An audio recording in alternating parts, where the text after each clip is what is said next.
Great, we're back at Buontalenti, ready for another academic year. I think you can probably hear from the atmosphere, it's really exciting. There's a great buzz around with everybody really excited to be back.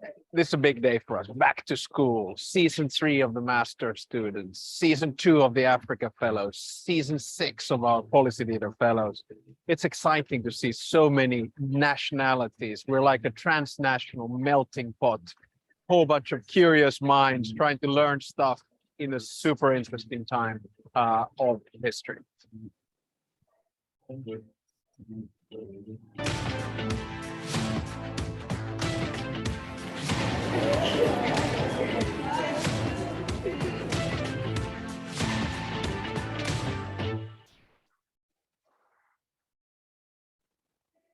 Good evening, everyone. Good morning, depending on where you may be logging into our session from.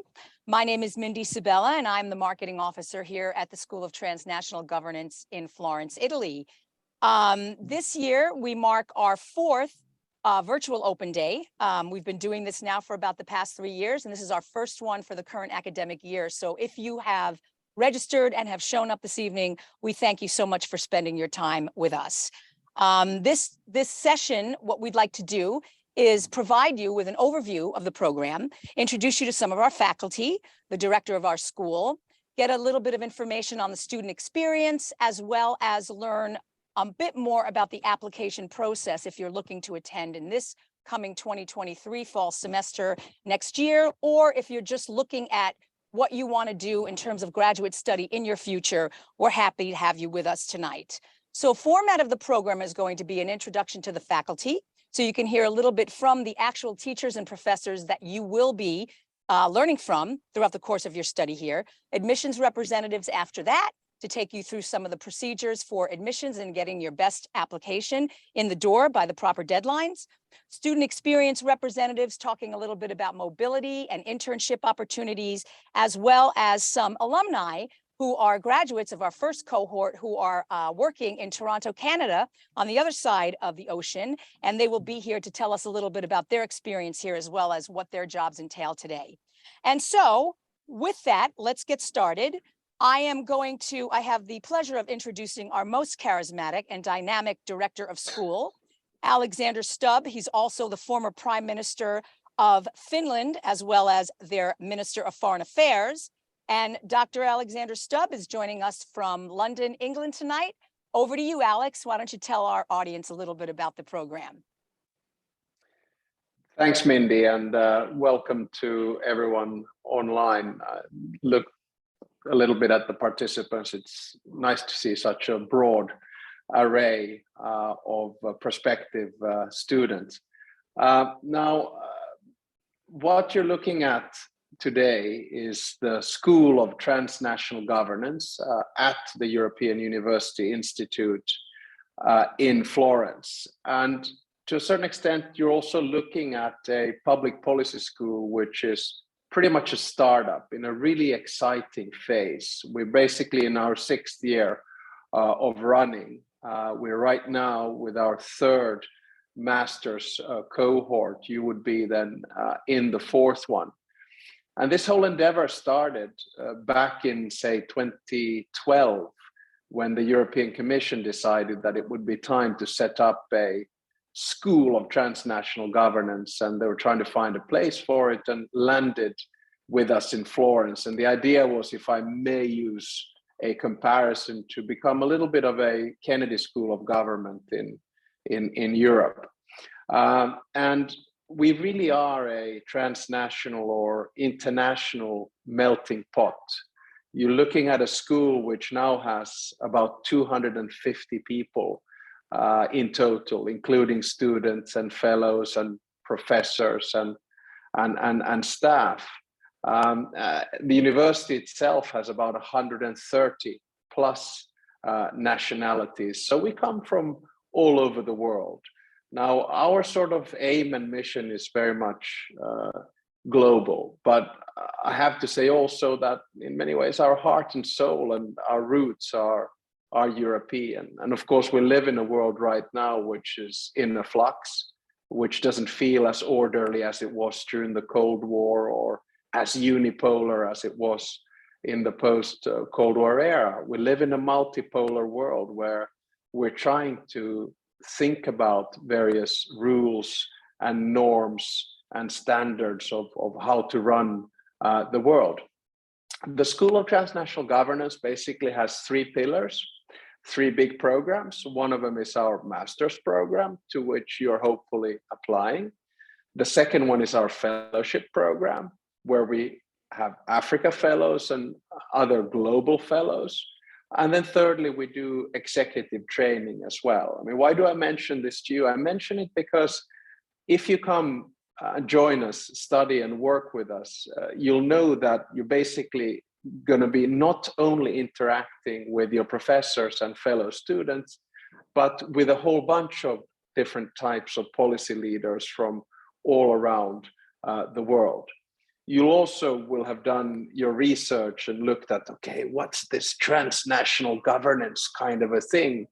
And you'll find that suddenly we understand that there's no real nexus of power, that decisions are taken below and above borders. And a lot of the big issues that we're dealing with, demography or climate or the economy or technology, are really common public goods that we're trying to solve. And it doesn't really matter whether you're looking for a career in academia or in the private sector or in the public sector, or perhaps working for an NGO in civil society, or perhaps you want to go into journalism. The 2 years that you would have with us would give you a very good grounding to go in different types of directions. I think there are a lot of cool things about our program, but for me, as a kind of wannabe academic, but former politician and former civil servant, the thing that I really like about it is the practical experience. So you'll have an internship, and we've been able to get over 50 partners around the world. So you can have an internship, with the World Bank or in the European Parliament or at the WTO. There's so many different places that you can be placed to, and also the possibility to have an exchange and spend 3 months or so of your second year at another super interesting university or institute like Bocconi in Italy, or the Hertie School in Germany, or Sciences Po in France. There are also, a few things that I really enjoy at what we do at the school. And I myself did my undergraduate work in the United States at a small liberal arts school called Furman University. And I always felt that was great, that there was a lot of personal attention from professors. Well, I'll give you the figures. When you come to the STG, we'll have 12 full-time professors and 22 to 25 part-time professors.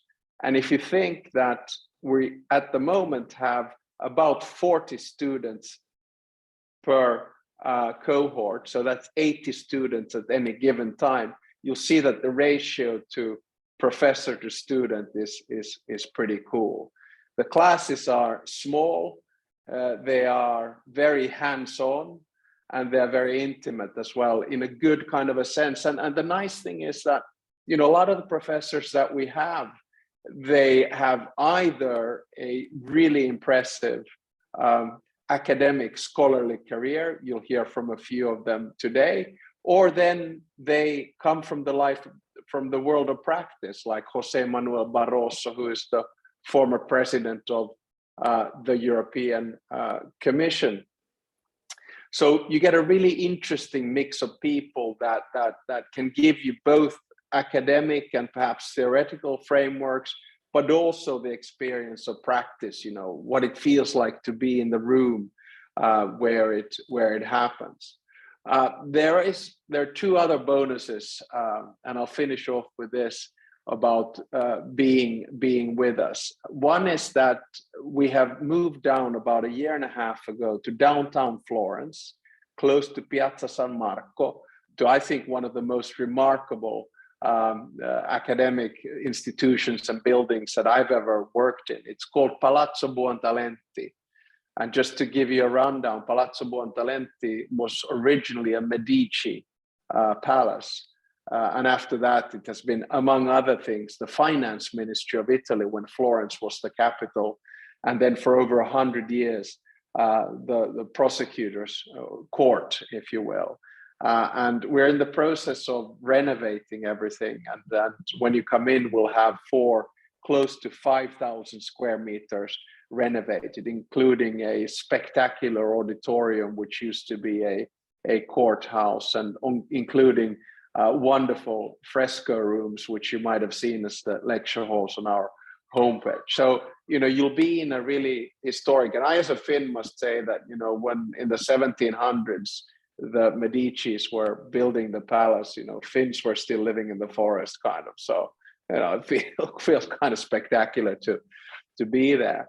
And secondly, of course, Florence. I mean, hands down, I think one of the most beautiful cities in the world, and also very convenient in the sense that it's actually quite small. If you just take the diameter in both directions, it's about 5 kilometers, and you'll be walking meter after meter in the middle of hundreds, if not thousands of years of history, of Renaissance, of the Leonardo da Vinci's and Dante's and Michelangelo's of this world.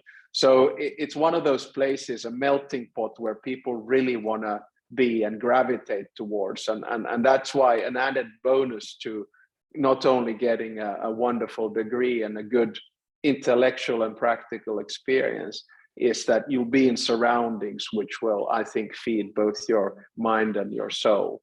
So with these words, I really appreciate the fact that you've joined us for this Meet the SDG event, and hope that you'll file your application and get through and join us in Florence. We really have a lovely setup, and in many ways a very personal setup for our school, whether it's faculty or staff or students or fellows. It's a lovely family from all over the world, and I just have the privilege of having been the director at the SDG for the better part of 30 years. So welcome, and please apply.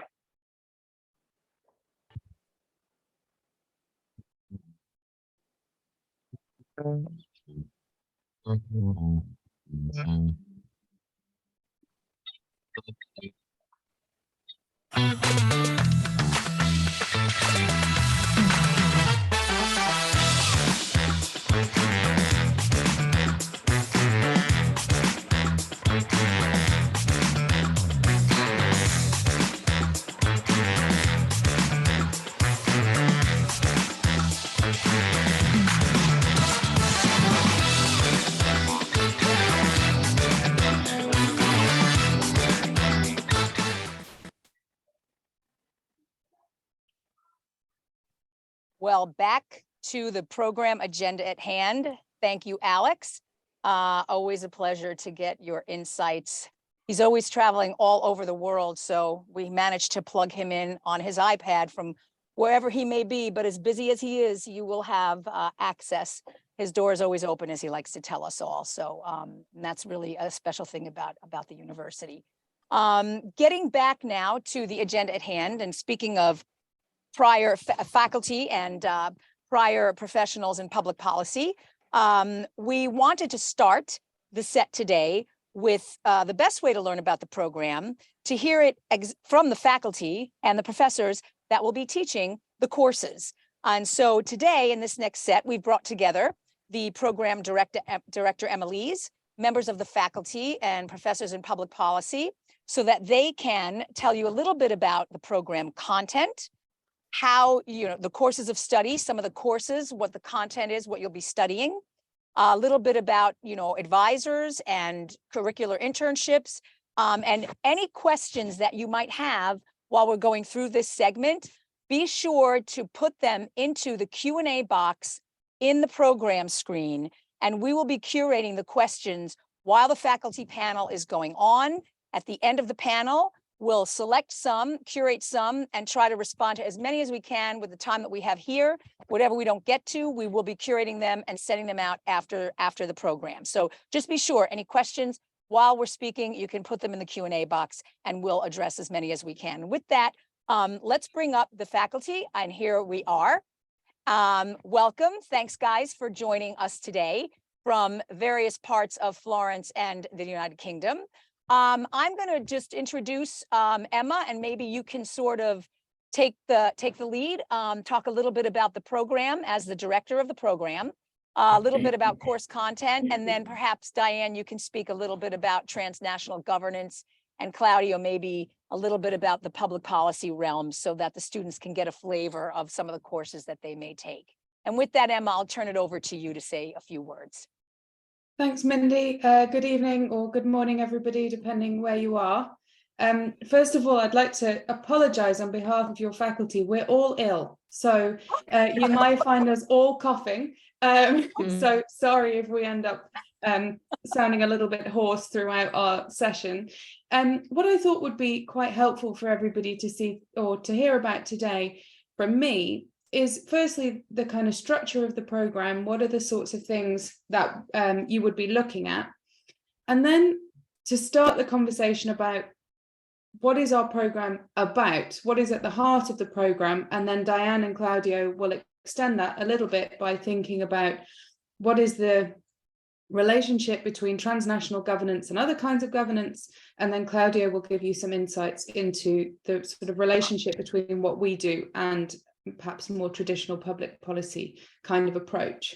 So to start us off with the structure of the program, perhaps give you some very basic information that it's a 2-year program, and that over the course of that 2 years, you have academic study periods in Florence where you will be learning some of our core and optional courses. But there is also in that 2-year program a mandatory curricular internship, which you'll hear more about later. And there are also opportunities for mobility and other kinds of activities during that time. So in terms of what do you study, which is what we as faculty spend most of our time thinking about, working with others in the institution who are more focused on the career side. When you begin the program, you start with our induction. And during those first couple of weeks, we really like to get the sort of intellectual juices flowing after a long, hard summer of resting in many cases. And we do that by introducing you to some of the really knotty problems of transnational governance. So we dive straight in and get going with some of the most challenging aspects of our sort of chosen area of study.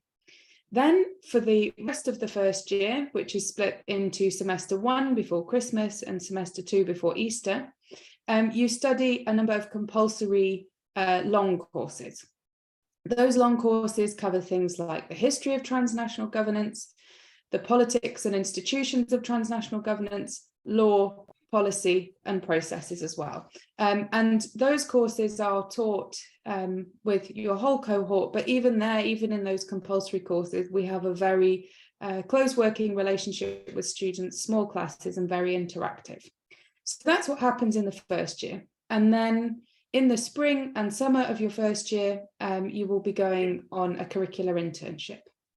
Then when you come back in second year, you have the opportunity to tailor your degree to your specific interests. So at that point, you're able to choose the elective courses that are of most interest to you so that you are able to shape your specialization and direct your academic study to perhaps an area that you might want to work in the future.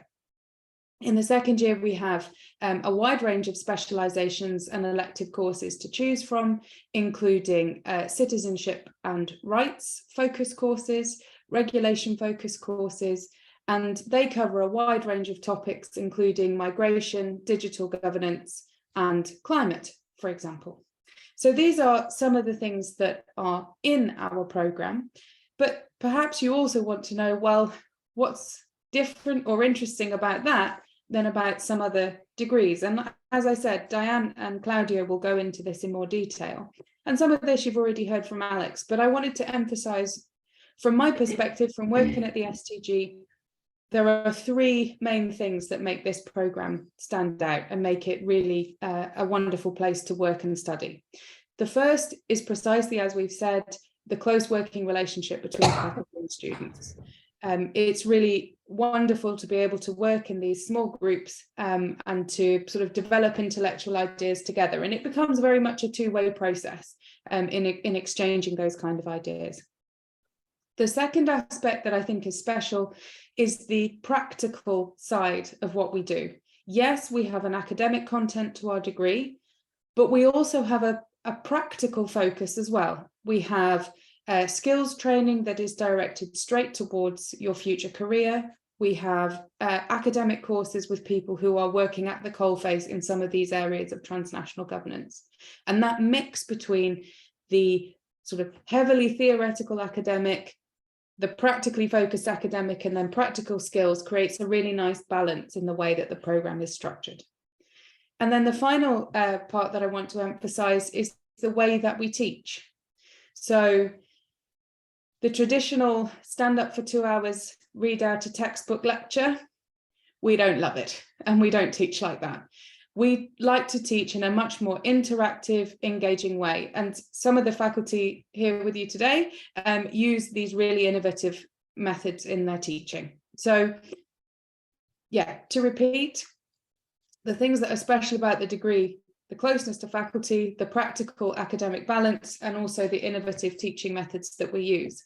But perhaps I will hand over to Diane, if she is okay, to discuss why this course is different from global governance. What do we mean by and what's special about transnational governance? Thanks, Diane. Okay. Thank you, Emma. I'm Diane Stone. I'm Chair of Global Policy here in Florence, and I've been with the MA program since its inception. Indeed, Alex Stubb said at the beginning that we're a little bit like a school of public policy, but we're also like a school of world affairs and foreign policy too. But in either case, one of the key aspects is that we're quite multidisciplinary.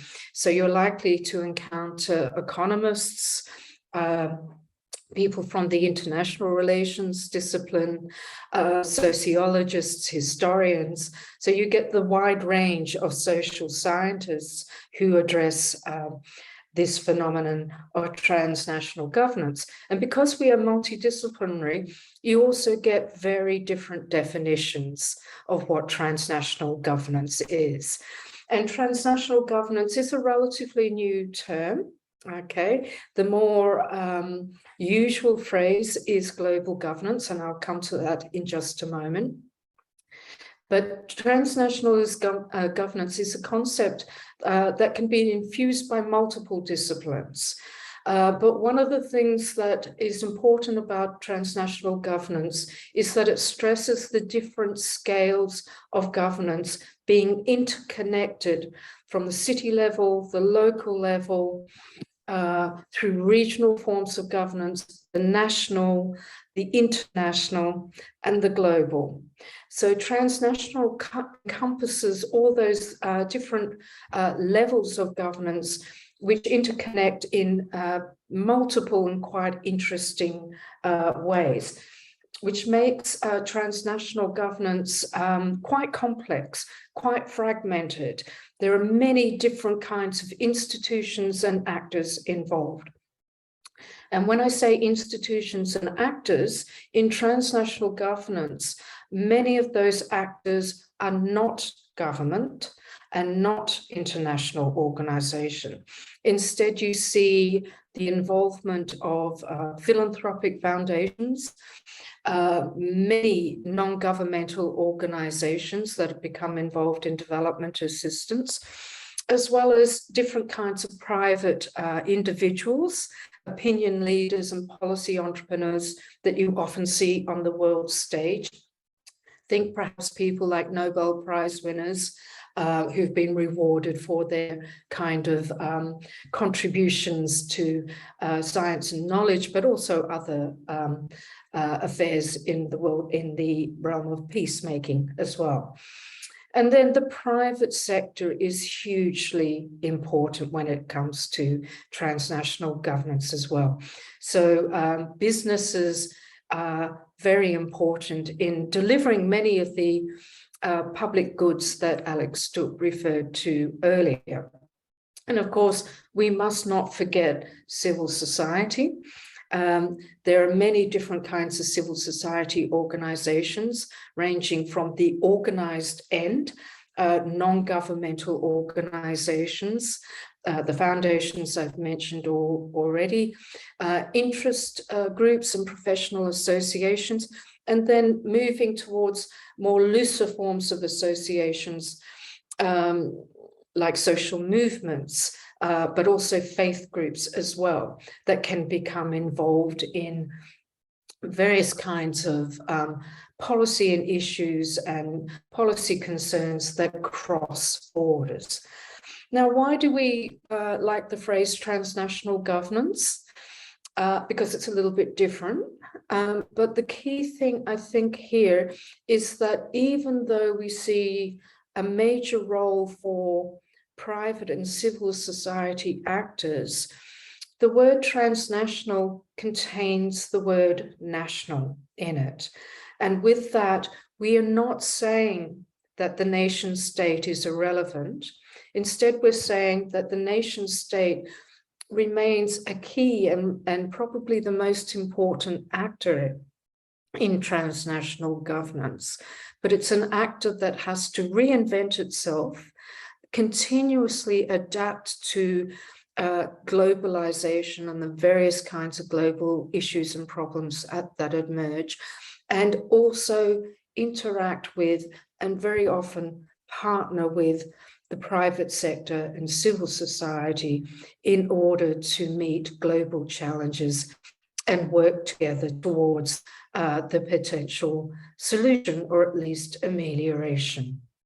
So transnational governance is a better term, I think, than global governance, because it captures better the multidimensional nature of what is going on, some of which is connected and coherent, but on other occasions, transnational governance can be disjointed and a little incoherent. And one of the things that we want to do at the school is look at ways in which we can better develop the tools, instruments, and processes of transnational governance. And I'll stop there because, as you can probably tell, I've got a frog in my throat. Viruses, as we all know, cross borders. Thanks, Diane. Yeah, absolutely. I think maybe for the tension between the multidimensional and the incoherent is a very important one when we're dealing with transnational governance, but hopefully not with the panel this evening. But I'm going to hand you over to Claudio to think a little bit more about transnational governance and public policy for a few minutes before we head to a Q&A. Thank you, Emma. I am a professor of comparative public policy. I am on a kind of long leave from University College London, where I am professor of political science. And I think my research and teaching experience has been in public policy. I joined the STG like Diane 3 years ago. And after 3 years, I can see three ways in which we do public policy differently from what is normally done. And one, just to link this to what Diane was saying, is that a conventional wisdom about public policy is that how do I change or influence public policy? Well, who makes the decisions? Let's try to get to the decision maker. But in the policies that are around our lives, not just imagining transnational governance up there somewhere in the stratosphere, we deal with polycentricity, meaning that there are multiple decision-making centers, multiple processes in which a policy problem is perceived, defined, framed, acted upon, in which decisions are taken with different participants, as Diane would say. So in a sense, there is no no single heart that you need to capture to influence public policy. The second thing is between, I would say, the classic teaching of public policy as problem resolution, where you think there is a problem that can be solved, problem can be or housing, can be access to the health service, can be as big as climate change, and therefore public policy provides the optimal solution. So the words of maximization, optimization, but simply this combination of one problem, one solution lead very often to courses on public policy that gravitate around the cookbook idea, right? So if you follow a method, a tool, a list of things to do, you will solve the problem. So the exercise is one of combining a list of known problems to a list of known methodologies, and some are very sophisticated. We take here a different perspective that probably is better to think about a workshop rather than the cookbook. Otherwise, everyone using the cookbook will analyze and solve any problem in public policy, no matter who that person is. We know that this is not true. We know that context matters, institutions matter. We know that often problems are just redefined by public policy. They can be eased in terms of the trade-off, but not solved. And also we raise the question, solving for whom, which leads me to the third element I want to stress, that in a sense, most of public policy thinking is what I call in the tent, imagining that it's for the decision makers, for the elite, for people who are already making the big decisions. This is one perspective, but I'm not just training the next generation of policy advisors to, the prince, since we are in Florence, we can talk about Machiavelli. Those may come out of my classes, but also those who are gonna challenge, shape, influence public policy from outside the tent. It doesn't mean that these people are gonna be screaming every day in the streets. They may be think tank leaders, there may be people in advocacy organizations, in think tanks. So I go back to what Diane was saying about, for example, the celebrities that influence policy from outside the tent, or those who go in and out the tent all the time, which are the scientists and the experts, including university experts. So those are the three ways in which we differentiate the teaching of public policy. One word, as you're all interested in how it is done, we use very sparingly the classic method of, actually there are no 2-hour lectures, sometimes there is a 40-minute lecture followed by other things. And the other things are labs where you practice with the tools. So you do some original work with a sophisticated tool in a very simple way. So you have ownership of the tool. You exercise in ways that empower you to discover the unseen, like we do exercises and labs on policy narratives. We look at evidence and public policy from the perspective of someone who wants to engage with that and use the tool. We also have a set of games and developing with others. Those are not simulation games, but are pedagogical games that we play on the computer to exactly take the perspective of someone who wants to change public policy. And so this person has some missions to deliver. And finally, at the end of the module, we have a hackathon where a group of students challenge an existing policy and try to provide innovative solutions to a policy problem affecting transnational governance. So I stop here because I see my time is up now. Thank you. Okay. We're all back. Okay, thanks, guys. I have some questions here. If we've got a couple of more minutes that I would like to address to the group, and then I guess we can figure out who the best person would be to answer some of these. One of the questions that we had come in is there a lot of group work, or is there group work across first and second year classes, or is it just, is the group work and these types of simulations that you're doing within the cohort only? I mean, how much overlap or crossover work is happening in between the first and second year students, if any? I don't know who wants to answer that. I'll go for it. Okay. So in terms of the actual class time itself, the group work is limited. However, we have a system called Network Group, which is where first and second year students, as well as policy fellows, as well as faculty members, are all together in a network group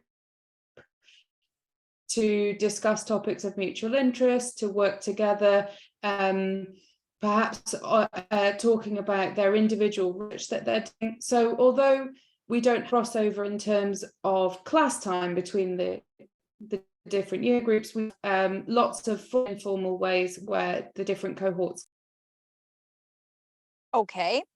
Okay, thank you for that, Emma. And then here's another one. Do you feel that this degree is good preparation to work in the areas of environmental and sustainability governance, the ESG areas of the private sector? That's kind of a good one, I think. I mean, I don't. So anyone want to take that one? I'll go again as the environmental lawyer in the room. Oh, that's yes. right. Okay. Yes, it is.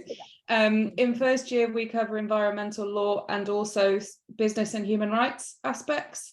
In the second year, there's a global environmental governance course and then a climate policy course. There's also sustainability and business course in the second year. So yes, 100%, it's a very good course for that topic. Okay, okay. And also, are there courses in policy communications as part of the curriculum, in addition to the academic courses or the rigorous academic courses on policy? How to communicate policy effectively, how to understand competing ideologies across nations. Are there courses in that area as well? Yes, I'll speak very briefly here. There are a variety of different professional skills courses that are available, from very specific things like writing an op-ed. Oh. I actually run a course very soon, in fact, which will be on policy writing and how to write policy briefs. So there's that kind of hands-on, how do you get your ideas out into the real world? So much more targeted kind of writing for everyday audiences or the public, rather than for a scholarly audience. So it's a very different style of writing from writing essays. Also, our policy fellows provide insights as well, and Claudia can speak much more to that. We have a course on policy entrepreneurship. There are others who look at the way in which you do project management. So it depends a little. The themes change slightly every year, but there is a good range of hands-on courses, which you can also take up with some of our partner institutions if you're taking student mobility as well. So, for example, I have a student, or we all three of us have a student currently in Geneva, and one of the courses that he's selected to do at the Graduate Institute is a course on narrative storytelling and the ethics of doing that kind of storytelling. So there is a lot of choice that's available. But Claudio, I'll hand over to you. Yes, it's important to think that the STG is a single learning, researching, and teaching community, partly because of the logistics of where we are in a single building, and partly because of the spirit in which we teach. So these going back to what also Emma was saying, has led me to take the policy leaders fellows to contribute to my course in different ways by providing cases of policy entrepreneurship. So those are their stories. We are going to see them in March of how they tried or shaped public policy. Some of them are also on the jury of the hackathon. So they provide a kind of reality check to what is said by the master students engaging with the hackathon exercise. Then, as Emma said, we have these networking groups, and there is some connective tissue between the different years cohorts. And the policy leaders fellows next year are going to be people with 10 years of experience. So mid-career, yes, but already with a considerable track record of experience in public policy. Great. Okay, great. Okay, great. So I think we are out of time for any further questions. I know a couple of more have just come in on my screen. I see a few here. I apologize that we're not able. I see one from Martina Cuesta Garcia on migration. Martina, we'll get back to you. We will get back to you on some of these. We just have to keep the ball rolling. So thank you guys for joining us today. Really appreciate it. And we'll let you go about your business now. Diane, get well. I hope you get rid of your cough soon. Thank you guys so much. Have a great afternoon. Bye-bye now. Okay. Okay. So we're back. Fun-filled afternoon. One of the things that, I've been here now since the beginning of the program, and I think one of the things that most of the students that have been through the program here tell me is that the access, the one-to-one access to these scholars and these experts, whether they be practitioners or academics, and we've got a little of both, it's really unique. You can have a beer with your professors, you can knock on their door, you can meet them for lunch. It's a very, very, very unique and I would say intimate environment in the sense that they're really accessible. And I don't think that you can get that kind of accessibility to such high levels of faculty, anywhere else. You have to really have it small and concise. So that's a real plus for the program. Next up, obviously, though, I want to just make mention before we talk to admissions. We are offering, if any of you may or may not have seen on our website, we have an early bird deadline of January 9th.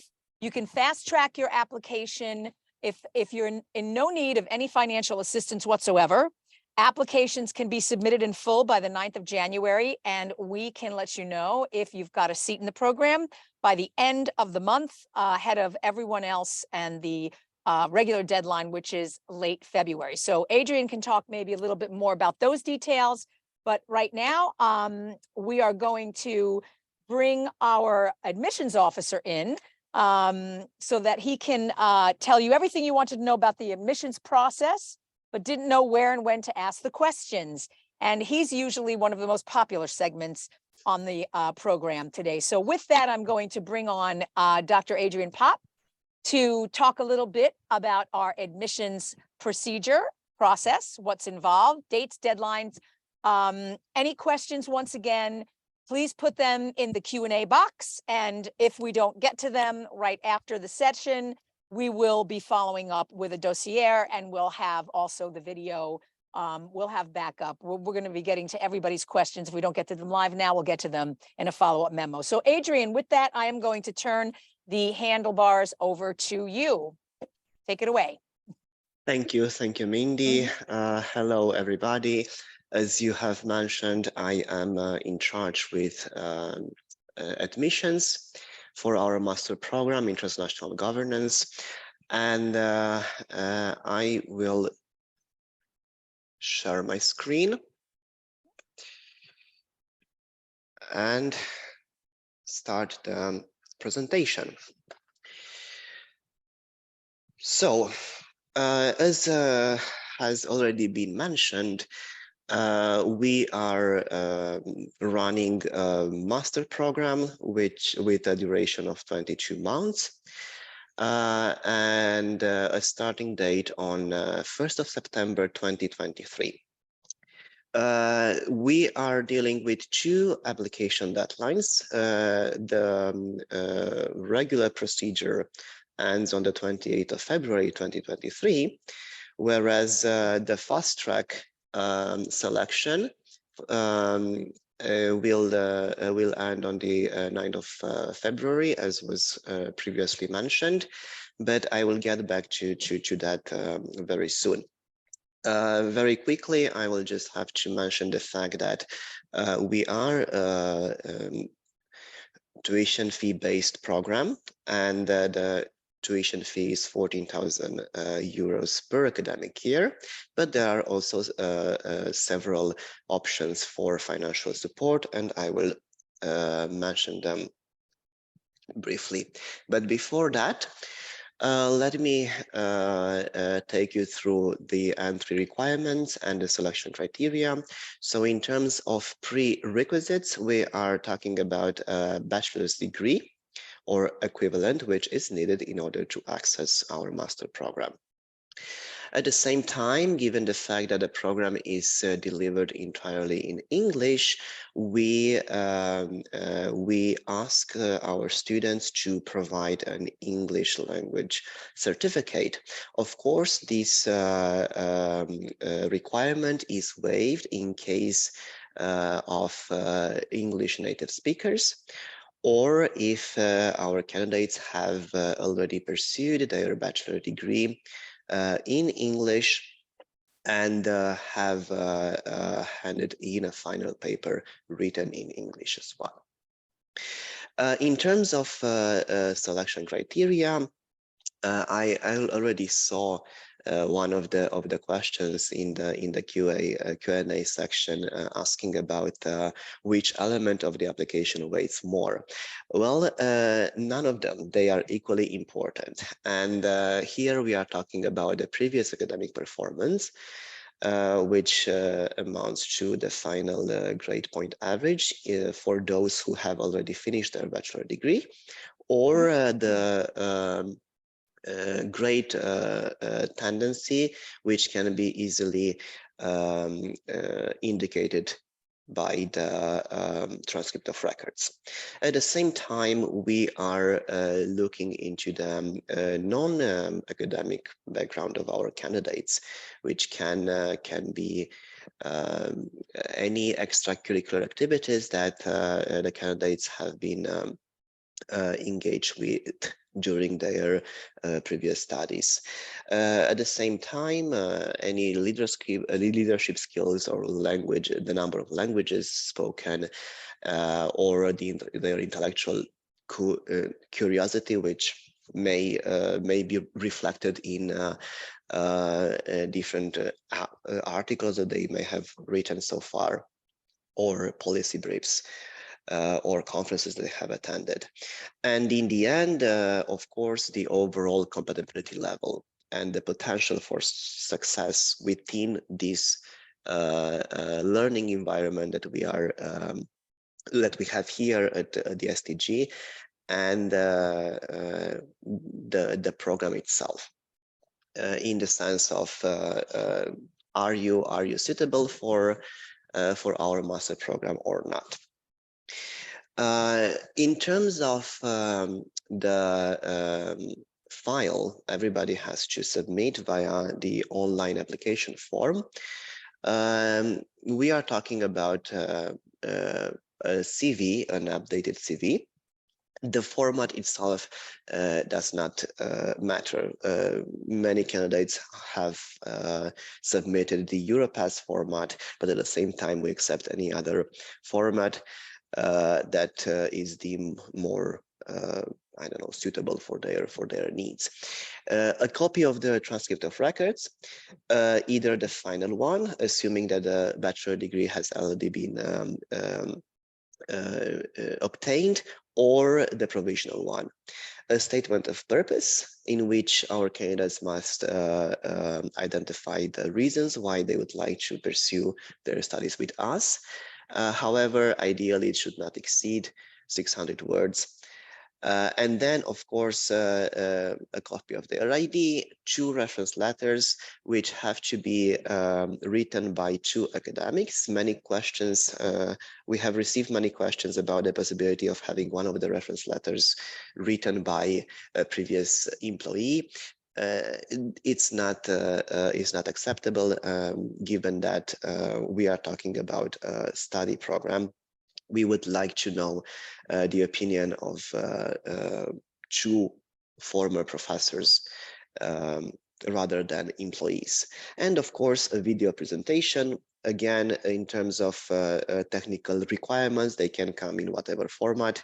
The idea here is not to exceed 1 minute. Further on, I can very quickly tell you about the calendar itself. We have launched the applications back in October 2022. The application deadline already mentioned is end of February. The selection itself takes place between 1st of March and 17th of April, with the notification of results coming in by end of March or beginning of April. All candidates are being given around 2 or 3 weeks to decide whether to accept or not the offer.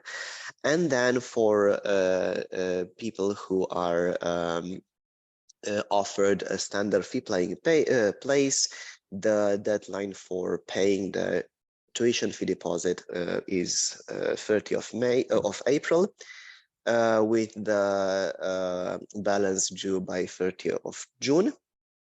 And then for all of our students who are in need of a visa, we will initiate the visa procedure by end of May.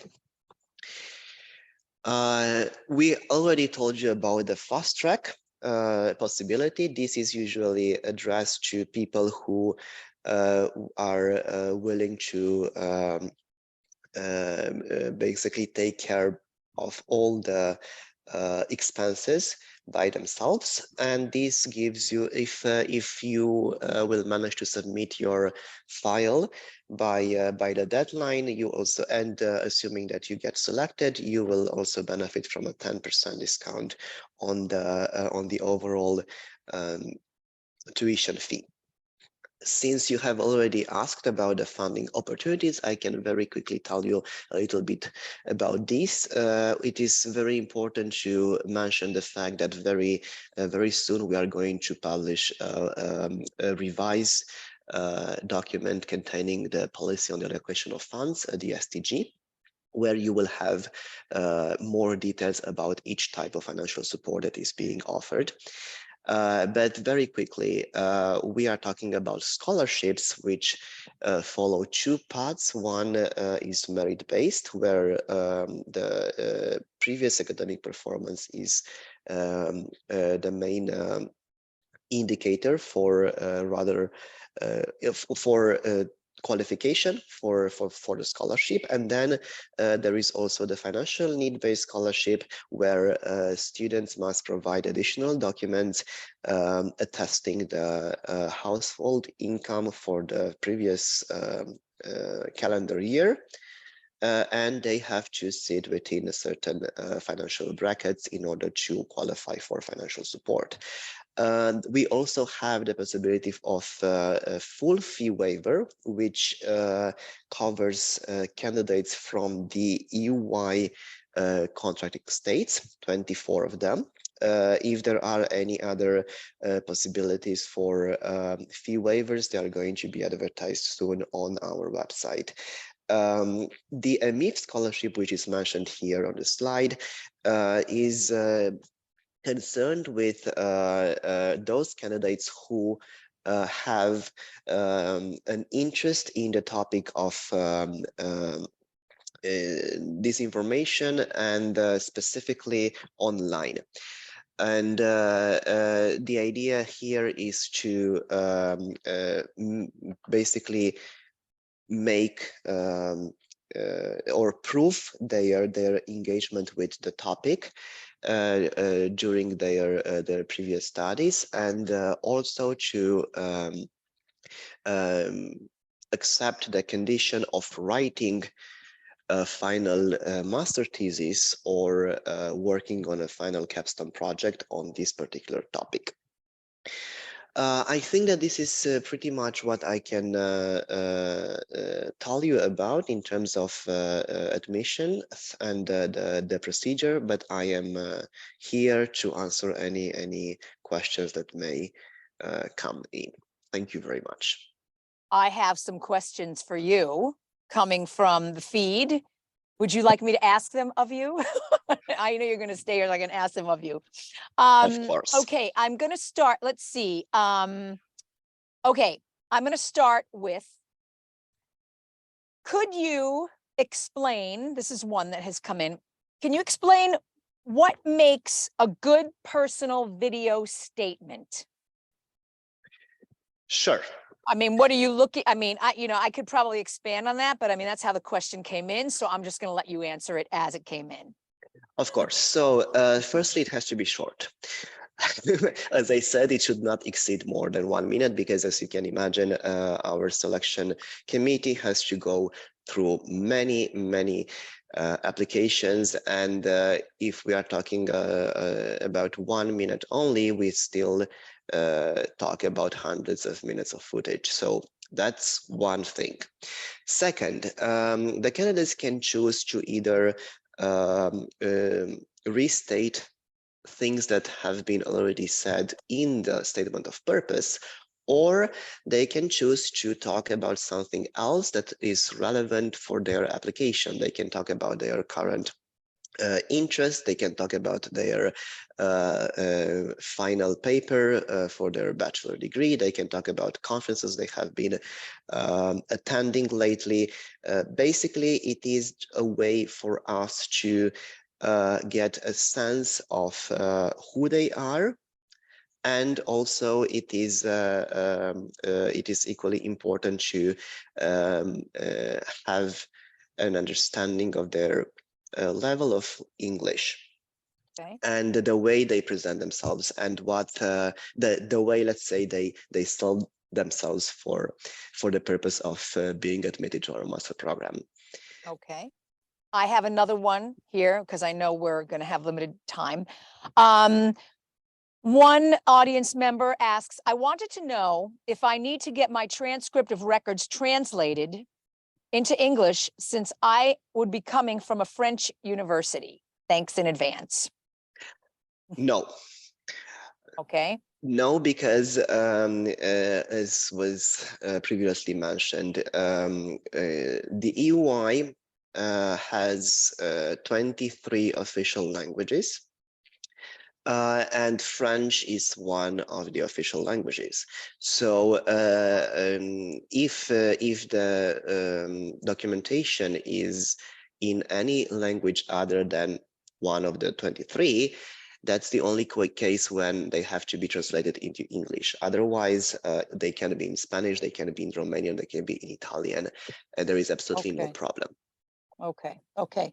And also, in terms of fee payments, is it possible to pay tuition fees in installment payments, or what is required payment plan? Yes.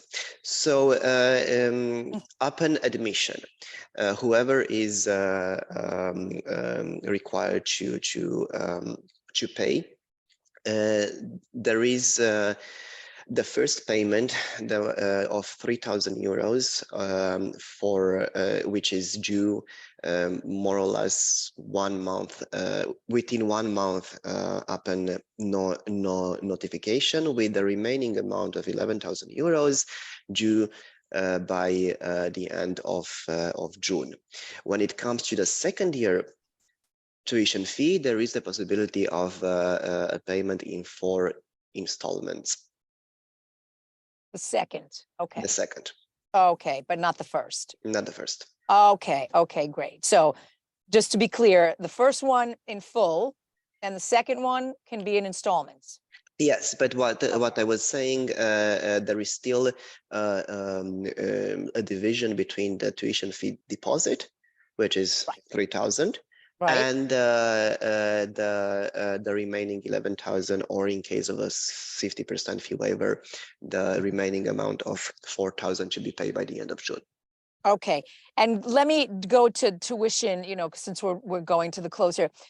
Given the full and half tuition fee waiver, can you explain the difference between the scholarship, the full and the half tuition fee waiver? What are the differences between each of those types of funding Sure. options?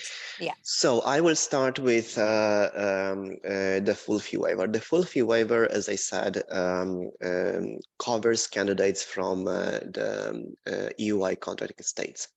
This means that whoever is in receipt of a full fee waiver is exempted from paying the tuition fee.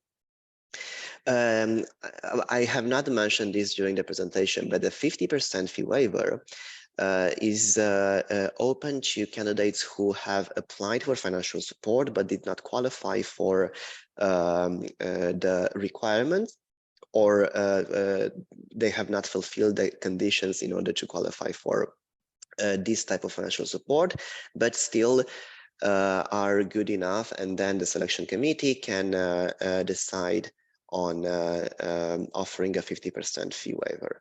When it comes to the scholarship is comprised of a full fee waiver plus a monthly stipend, which is currently set at 1,400 euros per month for 22 months. Mm-hmm. Okay. Okay. I'm going to ask, I have so many here to ask, but we're not going to get to them all. Obviously, let's see, I have to really decide. Okay, so what important points should a good, or let me say successful, winning letter of purpose cover? That's a very good question, and it's something that we received quite a lot. Basically, as I said, with the statement of purpose should also be kept to a reasonable extent, in the sense of not exceeding 600 words. What do they have to talk about? Mainly what motivates them to attend our program. The candidates can present their educational background, what they are currently studying, and they should talk about the reasons why they would like to pursue their master program with us. And basically, this is it. They should talk about the reason behind choosing the School of Transnational Governance, and furthermore, this particular Master in Transnational Governance, which, as has already been explained, is a little bit different than other offers from other universities, which are covering the global policy matters. Okay. All right. We're going to wrap it. I just got a 2-minute warning 2 minutes ago. So I'm going to let you go. There are more questions here. We'll come to you to get answers from you as we do the follow-up. But I'm going to let you go now, Adrian. Thank you so much once again for taking the time. And we'll be back in touch. We're going to let you go. Thanks again. Thanks so much. Okay. Have a good evening. All right. So that's our admissions. We're going to start to get into some more interesting practical things right now. I do see more questions that have come in. They are being cataloged, and we will curate and get answers back to all of these once again, as I mentioned, in the follow-up. So, there was no, we were not going to be able to get to them all because we want to try to get through as much of the material as we can. So now we're going to go to our next set, which is going to be quite an interesting set. This is going to be a fun panel. I like to call this panel, "Oh, the places you can go."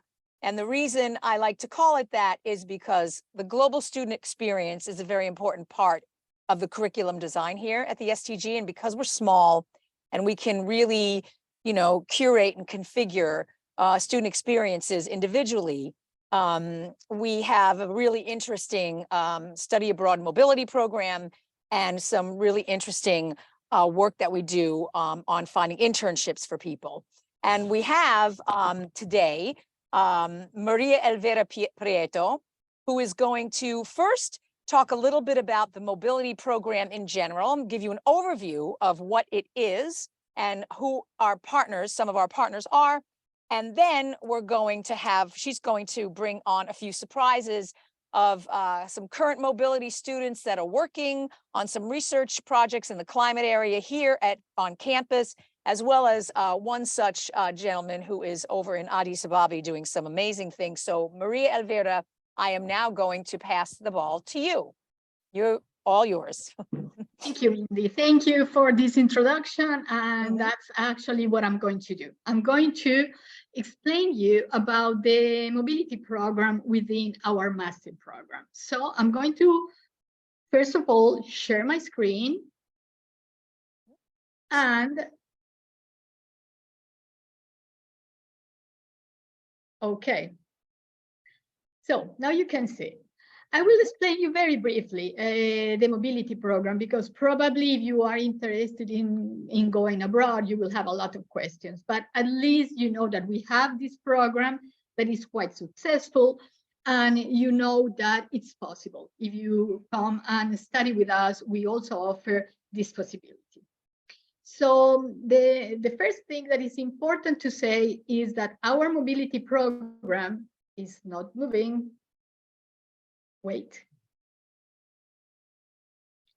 The slides are not moving. Okay. Wait, I'm going to change. I'm going to stop here and I will put the other one. Give me 1 second, please. Sorry about that. I tried it again. Okay. And now I'm going to share another thing, because I think that this one is going to work better. This one, share. Now you can see it, right? Now, yes, we can. Yep. Okay, so I'm going to put it like this. It's okay. Yep. Now it's working, right? Yes, it is. Yep. Sorry about that, but these kind of things happen. So the most important thing that you need to know about our mobility program is that you can do it during 1 semester. Our master program has 4 semesters. Only one of those 4 semesters can be done abroad, which is the fall semester of the 2nd year.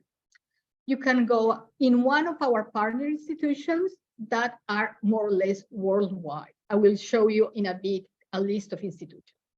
It is important to clarify that our mobility program is optional. It's not mandatory. You can select to go abroad, or you can decide to stay with us. That's on you. And obviously, all the courses that you do abroad will be recognized as part of our master program. Because before you go abroad, you will select and sign a learning agreement that is going to be also signed by our partner institutions. At that point, when you come back, the courses will be recognized. Here's a short list of our partners. As you can see, we have partners in Europe, as the Central European University, the Hertie School, the Graduate Institute in Geneva, Bocconi University in Milan. But we also have partners in Asia, Keio University, the law school, and Renim University. But we also have partners in South America, Torquato Di Tella, and Universidad de los Andes. And at the bottom of the slide, you see that we also have others that are going to be confirmed, meaning that we will have other partners in Brazil, in Brussels, and even in St. Petersburg. Why I am telling you also about the partners that are going to be confirmed, because this list is something that expands every single year. It changes because we keep on signing agreements with new and different institutions. So probably if you decide to come and study with us, the list that you will see in the future is not going to be the same.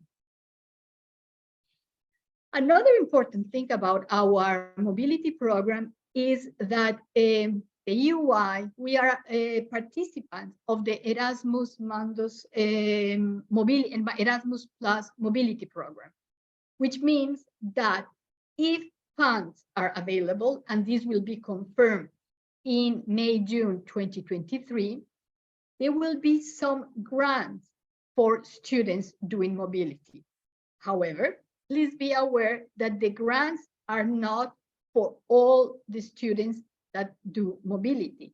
It is only for certain students and in certain institutions, or more than certain students, it is for certain institutions that have agreement. So some of the students, if they do not have a scholarship, they can have a grant for mobility if that institution or the institution that they selected has this possibility. And then very, very briefly, the application requirement. First of all, you need to be part of the STG and our program, that is obvious. You need to have completed and passed all the courses of the first semester. The minimum GPA should be 75. And if you decide to go to certain universities, for example, in South America, you need to meet the language requirements. Not all the institutions have them, but for example, Torcuato Di Tella in Argentina, sorry, and Universidad de los Andes in Bogotá, they require a certain level of Spanish. So depending on the institutions, you need also to have that into consideration.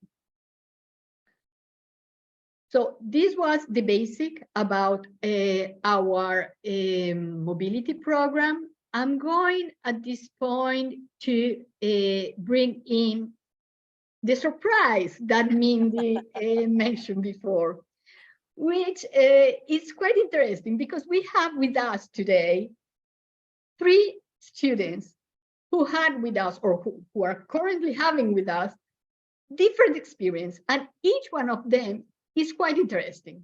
So first of all, I will welcome Sunday Jerome Salami, that he's currently studying in Vienna, Central European University, but now in this precise moment, he's not there.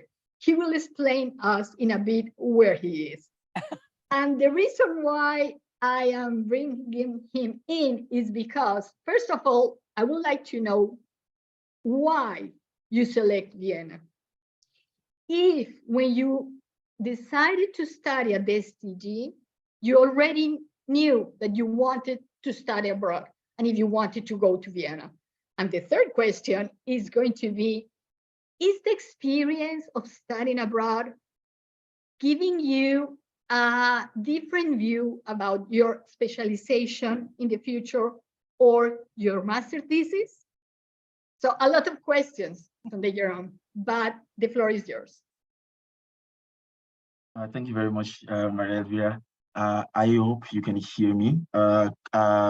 I'm currently in Addis Ababa, Ethiopia, and I'm attending the Internet Governance Forum by the UN on Internet Governance. The name speaks for itself. In the last few months, since September, I've been doing my exchange semester at the Central European University in Vienna, and it has been amazing. You asked why, if I knew I was going to do this. And to be honest, I did not know when I was coming to Florence. It was Florence all the way. And when I got to Florence, I made a lot of friends. And I remember when I had applied to CEU, the reason why I applied was because I saw that they had a couple of courses that was very much related to development studies, which was something that I'm very interested in. And so I felt like I should apply to that space. And I applied, I got in. I was not very sure if I wanted to leave Florence because I made amazing friends and very super smart, great professors that I've built some form of rapport with. But at the same time, I think it was an important decision for me to move. And then when I got to Vienna, it was super amazing because I've met more friends from other parts of Europe and the world. I've also met professors that I've worked within development and are also teaching the course. I know I'm also trying to see if I can apply to a few PhD programs. I've had conversations with some of them, and they've been very helpful in giving me ideas in how I can sort of position my research proposal. And even currently, I'm taking a graduate certificate program on global education, which is what I'm very much into when you talk about international development, specifically global education policy. And I'm taking a graduate certificate program, which I got that chance when I got to the CAU through a network called the Awesome Network, which of course the EUI is also a part of. And so yeah, so these are the reasons why I applied, and it's been great so far. And the courses that I did or that I'm currently doing rather at the Central European University has also given me insights into the kind of thesis that I want. My thesis is going to be on multi-stakeholder partnerships and their impact on education in emergencies. And so coming to the CAU, I was not very sure because I didn't want to leave Florence because I really love Florence and the EUI, but it's been amazing. Thank you.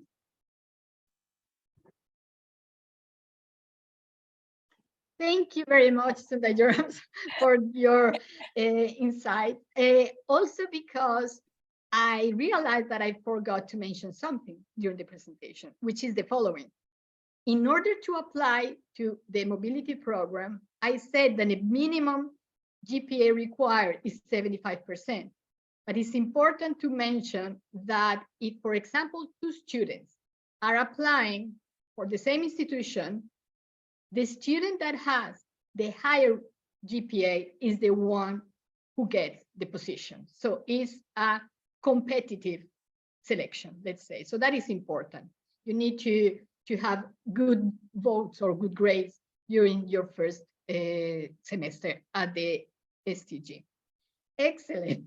Thank you so much. Now I am going to introduce another student that has, I think, a unique experience. She will confirm that with us. Her name is Julia Todd.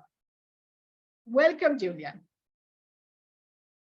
Hi, hello, everyone. Excellent. Thank you for being here with you. I'm saying that you have a specific or a special or an unique experience, and you will explain properly in a bit, but I'm going to say something briefly.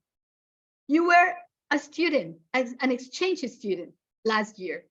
Basically, you came to us because as well as we send students abroad, we also receive from the same institutions students at the STG, and you were one of them.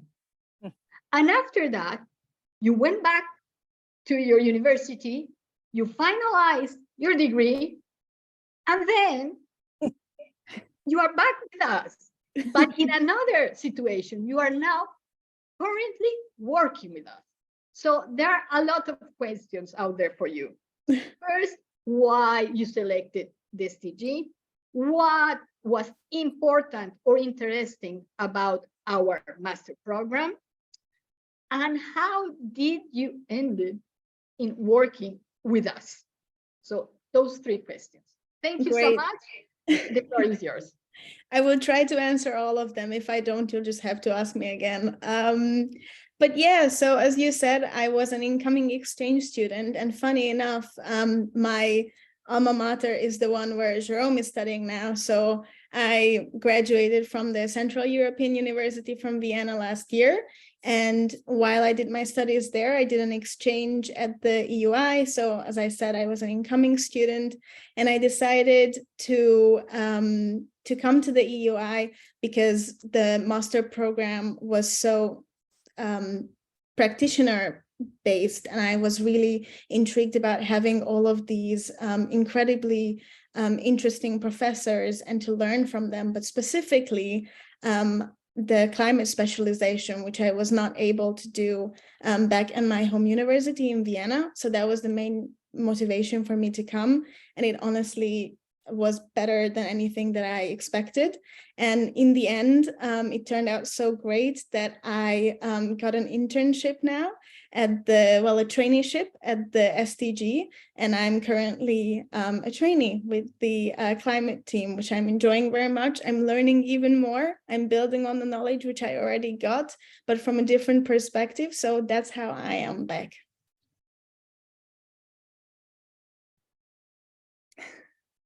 Again, so we can say it was a life-changing experience.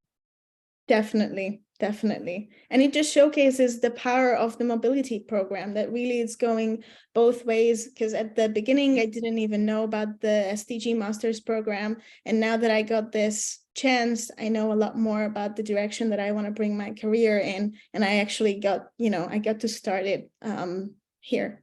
Excellent, excellent. And again, it's a pleasure having you back, obviously. Thank you. Thank you so much for sharing with us your experience. And now, last but not least, Costanza Bildi. Costanza is currently with us at the SDG. She decided to stay in Florence during the third semester, not to go abroad. And that was also a valid decision, a very interesting and useful decision. And also, I think it gave you a different perspective about the courses and the opportunities that the SDG gives during the third semester. So it will be interesting to hear about that. And on top of it, if you can share with us something about your internship experience. Thank you, Maria Elvira. I hope you hear me. Yes.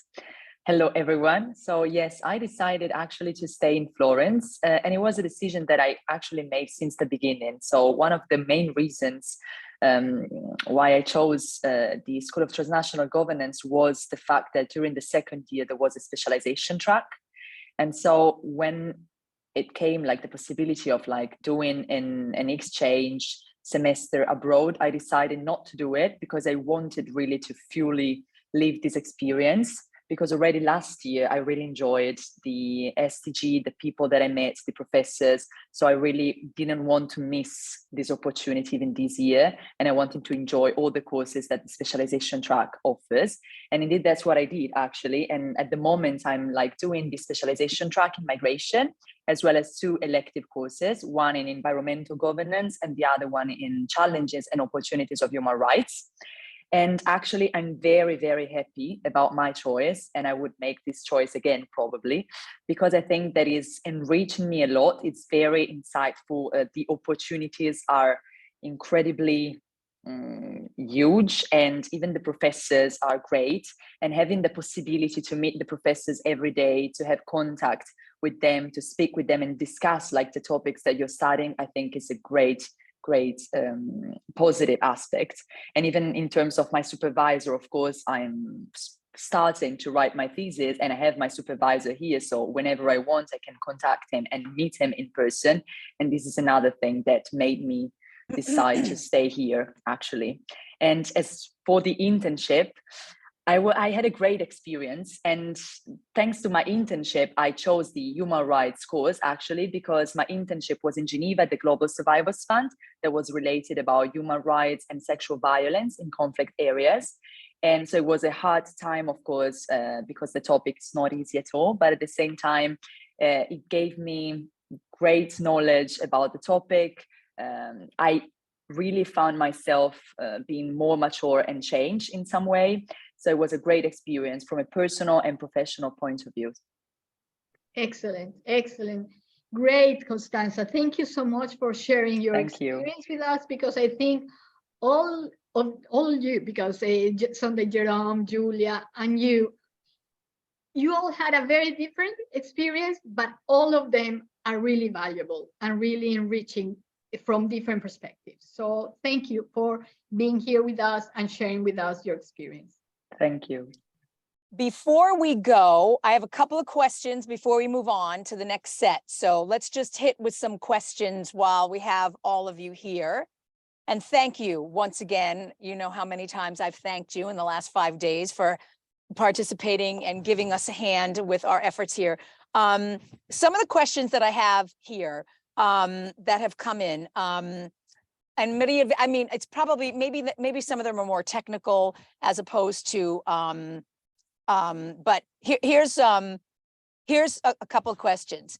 Okay. Is the Sciences PO an alternative for the mobility program? And is the mobility program an alternative to the internship? Okay, perfect. I will reply to that.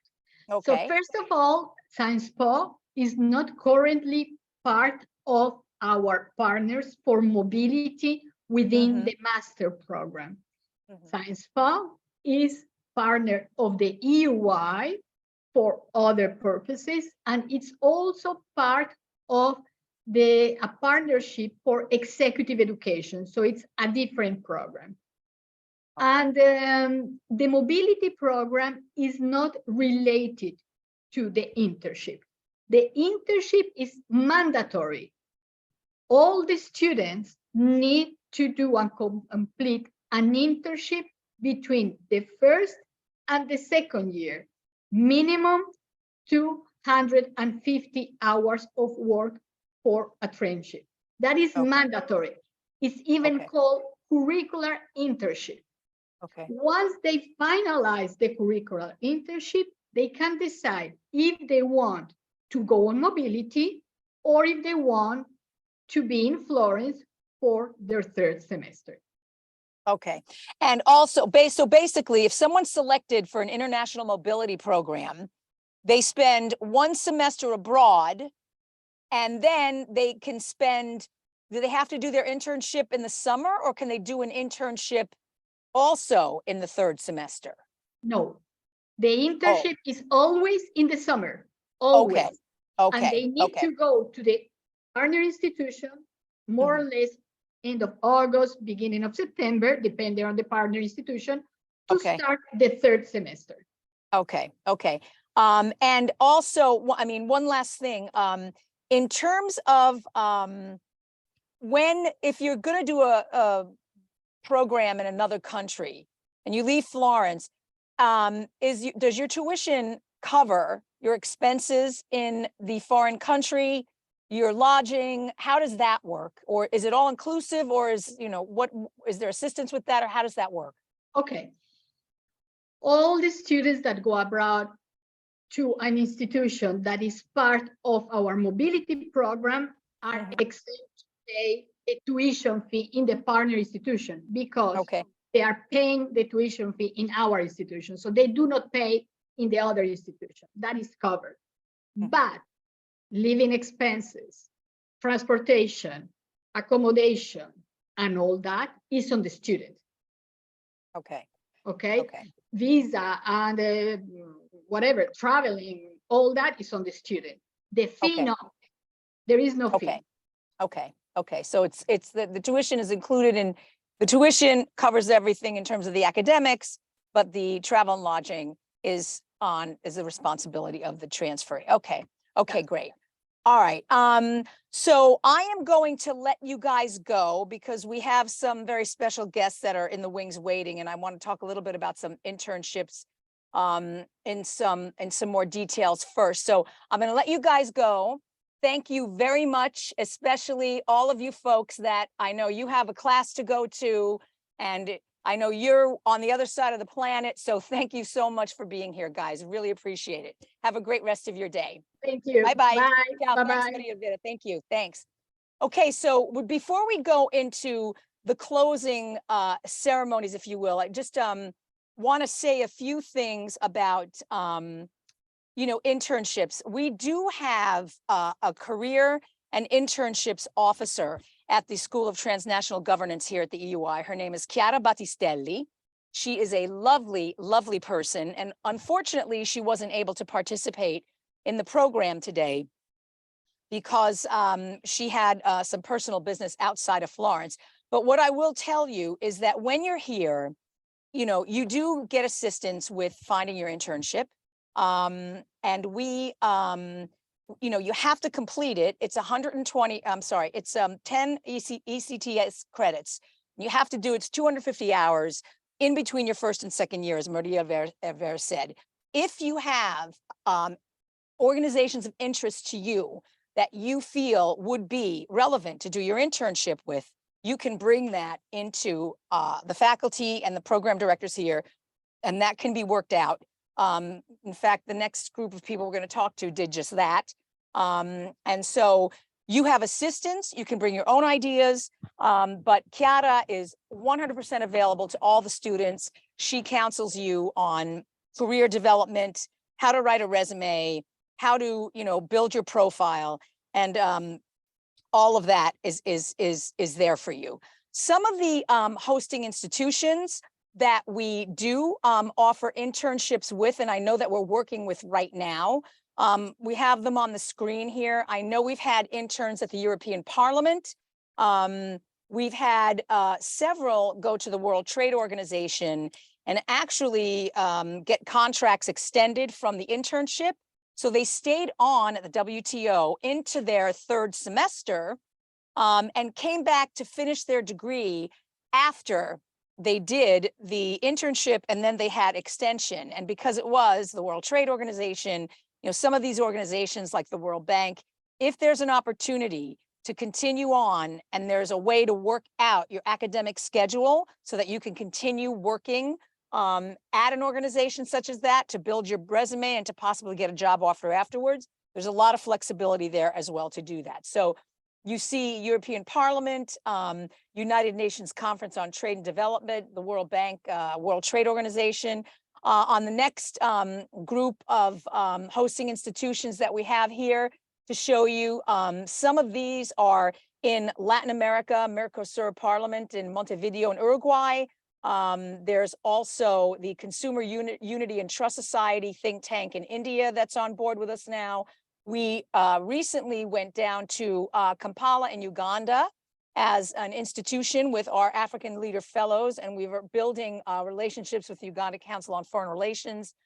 So some interns are looking to go there as well. And this list, obviously, International Center for Migration Policy Development is also a very, very close partner of the EUI's. We have the Migration Policy Center here at the Robert Schuman Center for International Studies, a lot of cooperative research going on between Vienna and Florence with migration policy studies. So this is just the beginning, and every day there's more opportunity, more partnerships that are coming into the fold since we're a relatively new institution, and this list is expected to grow as we continue forward developing relationships around the world. So, you know, I can't say much more about the internship program in particular because I'm not the expert, but we do have someone. So if you have questions about internships, we can absolutely set you up to talk to someone.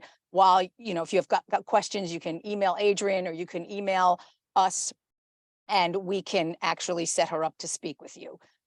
So rest assured that there's more to say on that. And so with that, I'm going to move to the close of the program, which this is a first ever for me here. I've been with the STG since its inception, and we had no students, let alone any alumni when I first got here. And then we had our first class come in the fall of I think it was 2020, and they graduated in 2022. And today, I have the absolute pleasure to bring on into this conference for the next couple of minutes, Marta Moretti and Maxan Cremedes, who are alumni, esteemed graduates of the class of 2022. Max and Marta coming in from Toronto, Ontario, Canada. Hi, guys.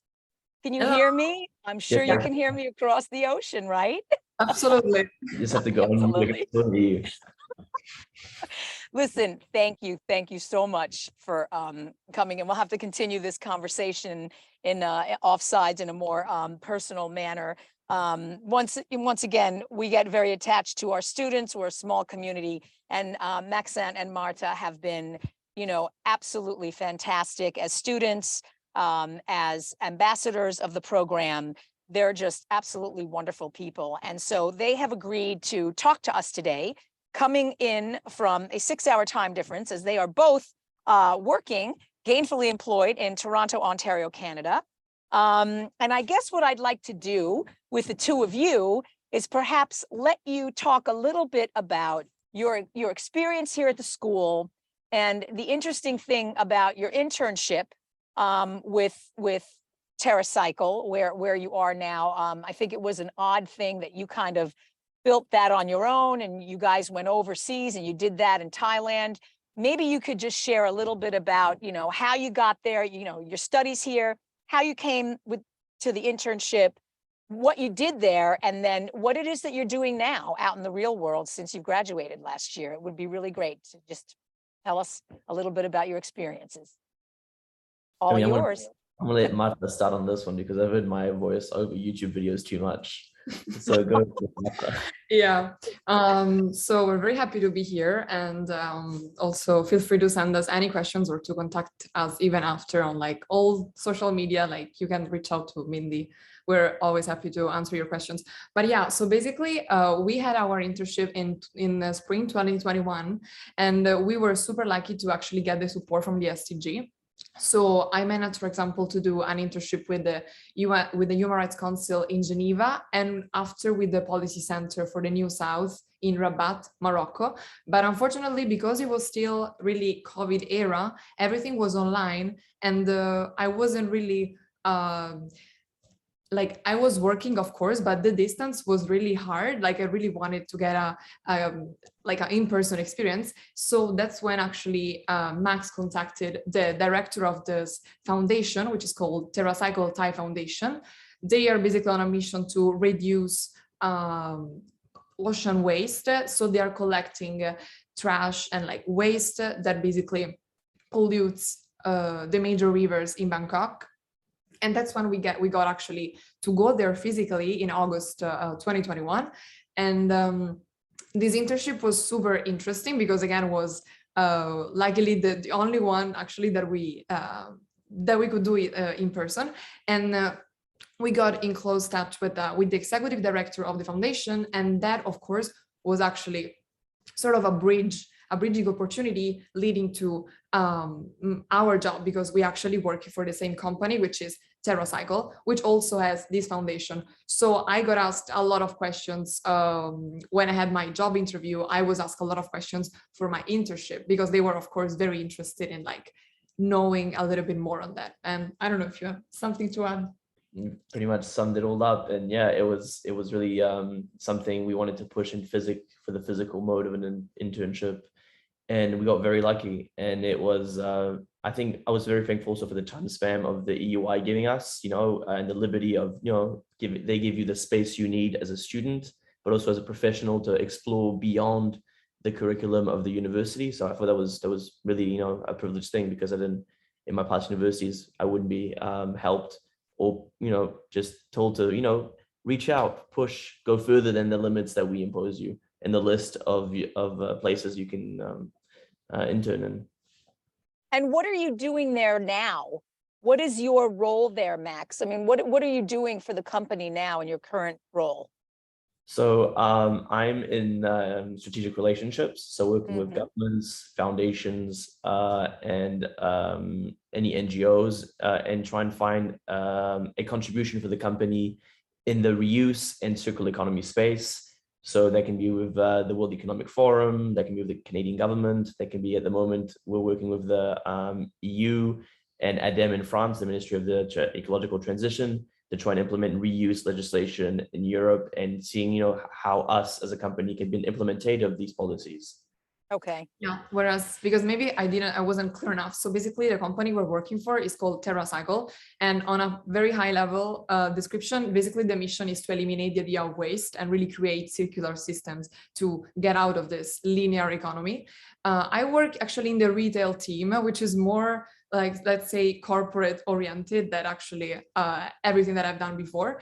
But although it's a little bit different from what I've studied at the SDG, I really feel that the School of Transnational Governance gave me the possibility of being extremely versatile in really like finding a job exactly in a retail team, which was like unthinkable. And this is something that I'm extremely grateful for, because I am learning new things that are more related to the big industry. Like we're working with the big, like Nestle of the world, Pepsi and Coca-Cola, and so on and so forth, trying to find solutions for them to recycle their waste, trying to convince them to convert to basically to sort of move away from single-use plastic and start tuning in reusable systems. So I'm very grateful, because I think in a couple of years, or who knows, I will probably be interested in working in an international organization, a consultancy, a think tank. And I feel that the the power of the School of Transnational Governance is really enabling its students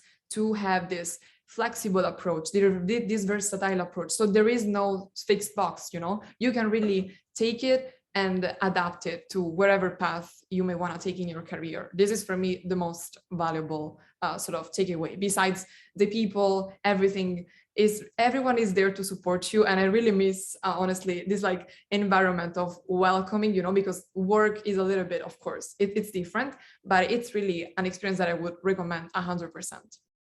So if I were to ask, I mean, we've got some things going on here, but what do you think? I mean, this is for each of you, right? You can each answer it on your own. What was the most memorable experience that you had during your 2 years of study here? And a second question is, do you feel that your studies here have prepared you for your current experience? Well, Do you want to answer one and I'll answer the other? yeah, that you could do that. We could do it that way. Yeah. I mean, I'm sure you had many, because I know the two of you were very involved. And, you know, for the viewing audience, Marta's from Rome, right, Marta? And Maxent, you are from I'm from France originally, but I'm also from New Zealand.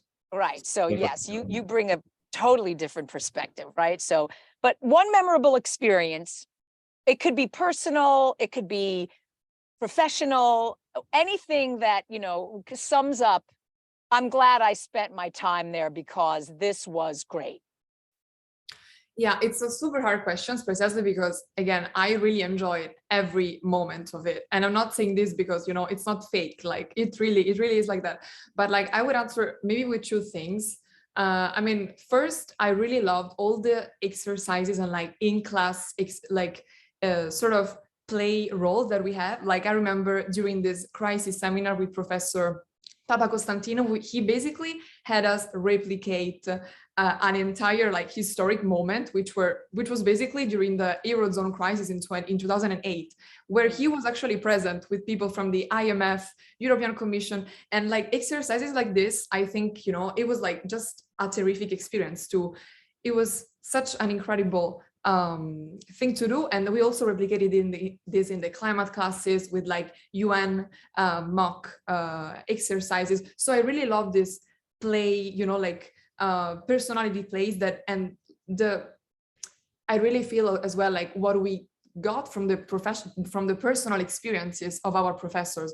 So really they share with us some personal insights that was absolutely incredible. And then on a maybe more emotional personal level, probably I would say the graduation day. I don't know if this counts, Mindy, but it was so nice to see all the professors getting emotional, because really we came through COVID, and there was some difficult moments where we went completely online, and it was very tough. But then like just seeing everything wrapping up together last June, it was just like the best. The best. Great. Repeat the second question one more time. The second question is, you know, how do you feel your studies here? I mean, do you feel that, you know, you're able to apply, you know, maybe not all, but key learnings into what you're doing right now? Yeah, I've got perfect case studies relevant. Yesterday, for instance, I was at the Reuse Symposium with the European Union and the Canadian government talking about legislation, EPRs on packaging waste and circular innovation in Canada and the European Union. And it just clinged me back to the Web Summit that we attended, the SCG. I was like, this is exactly a different scenario. But when I went to the Web Summit, I was a researcher for the same thing, the implementation of green policy into the private sector. But as a researcher, and from the more government angle, talking to CPG companies. Yesterday, I was in a CPG company talking to governments, and you know what? Same way, it felt the same way. There's still this border vacuum of understanding how to implement, how to push for legislation. And I was like, wow, I learned all these, you know, networking and even theoretical skills of the green transition from the SDG. So it was like a bit of like a flashback yesterday. You were ready for it. Yeah, We had a except- good time. We had a good time at that web summit. I'm glad that that really stuck with you. that You know, was- this year, the EDMO, the EMIF, they went formally as a school to the web summit Did this you? year. Wow. I mean, Well, I that, didn't, but they did. But that's going to be a routine.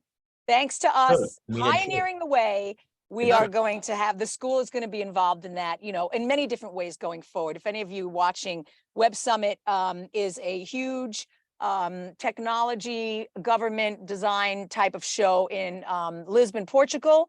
Wonderful learning opportunity, European Union very involved, great place to network for jobs, learn about policy. And so we're going to be doing more with If you're into students. tech, if there. you're into climate, if you're into like sustainability, the transition, the twin transition that's happening in Europe, it was amazing. Yeah. And if even if you're not interested in this, it was a super interesting event because you go to all these events in the political realm and academic realm where you see at least single actors. Here you see really everyone, you see the whole environment. Yeah, even little startups, everyone was there. Yeah. That's great. That's great. Okay.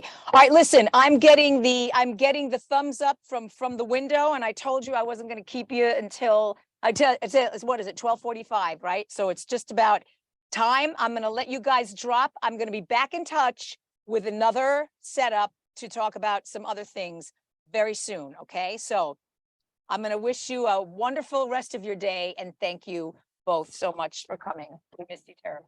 Thank you so much, Mindy. And if Thank anyone you. is applying, 10% of the experience is Mindy. Absolutely. I wouldn't go, so I'm not a faculty member, but I do get around campus. Okay. All right, guys. Thanks so much. Have a great Bye, rest of your everyone. day. Thank you. Bye-bye. Bye. Thank you. Okay, that's great. Yeah, they were my really good friend, this great crew there. Okay, so we are now coming to the close of our 1 hour and 45-minute, 50-minute set. I just want to once again reiterate a couple of things before we go. One, we're going to curate any questions that we didn't get to. Even if we got to some of them in the live chat today, we are going to gather them up and send them in writing or have them available on our website for anyone that's attended or has registered. So we will do that and follow up. Once again, fast track deadline. As Adrian said, if you're not going to be in any need of financial assistance, you can apply by the 9th of January and save your seat if you're admitted by the end of the month in January. And that entitles you to the 10% off the full tuition. So mark that January 9th date in your calendars. And lastly, I wanted to, we have very active social media channels here at the STG and at the EUI. We have more going on here than just the Master in Transnational Governance. We do a lot with our fellowship programs. We do a lot of video interviews, meet the faculty focus. You can use your cell phone. You can take a snap of the QR code here on the screen, and that will give you access to follow us across all of our social media channels. And we are on all of them, and we're very, very active. So follow us to see what's going on all across the STG. And once again, thank you for being with us this morning, this evening, or wherever you may have been dialing up from. And we will be back in touch online with a follow-up. And anyone is interested, we're going to be doing another one of these on the 16th of February next year. So tell all your friends. Thanks for joining us and have a good night.